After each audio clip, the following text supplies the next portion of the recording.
Il est 8h41 sur Europe 1. Voici les unes de la presse de ce jeudi 24 août. Antoine Janton. Il est question de danse ce matin dans les journaux. De valse d'abord dans la Nouvelle République. La valse à 2 temps, titre Le Quotidien, pour parler de l'attitude plutôt hésitante du gouvernement dans le dossier des cotisations sociales et de la CSG. Europe 1 vous en parlait dès hier matin.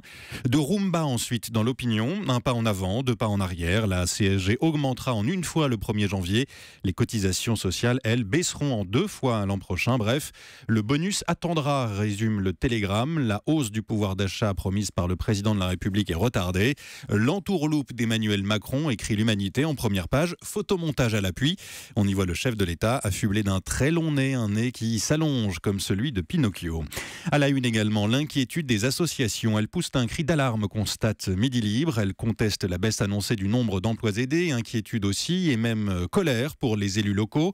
Contrats aidés menacés, élus locaux remontés. C'est le titre en forme de proverbe de Lyon républicaine.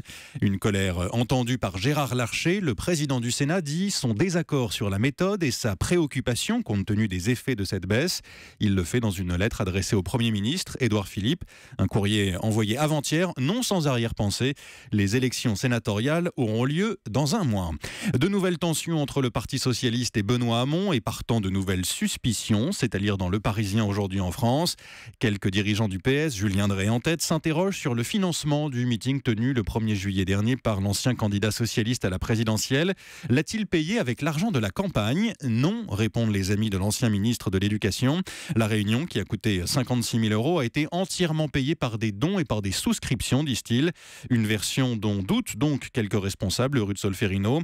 Ils soupçonnent Benoît Hamon d'avoir négocié des avoirs secrets avec des prestataires de campagne pour constituer un trésor de guerre. Mais aucun élément matériel ne permet d'étayer cette hypothèse, écrit Philippe Martinat dans Le Parisien. Une baisse des prix n'entraîne pas forcément une hausse de la consommation, c'est ce que rappelle La Croix qui publie les résultats de l'enquête annuelle de l'association Famille Rurale.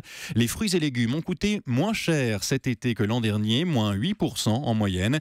Malgré cela, la consommation est elle aussi en baisse. Là, c'est un rapport du Crédoc qui l'affirme. En cause, la crise économique, mais pas seulement. Il y a aussi le niveau d'éducation et l'âge. Les jeunes générations s'en détournent, constate amer le président de l'interprofessionnel des fruits et légumes.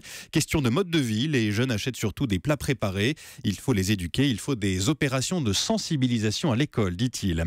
À 1 pas du PSG, titre de l'équipe, Kylian Mbappé n'a jamais été aussi proche de signer avec le club parisien. Un contrat de 5 ans et un salaire annuel de 18 millions d'euros bruts l'attendent, selon le quotidien sportif. Mais rien n'est fait, le dossier est très compliqué.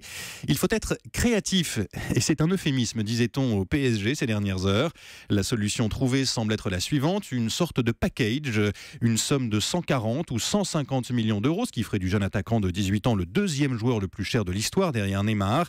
Et ajouter à cela un joueur de l'effectif parisien, Lucas ou Guedes selon le Parisien, Lucas, Draxler ou Pastore d'après l'équipe. Et là, ça coince.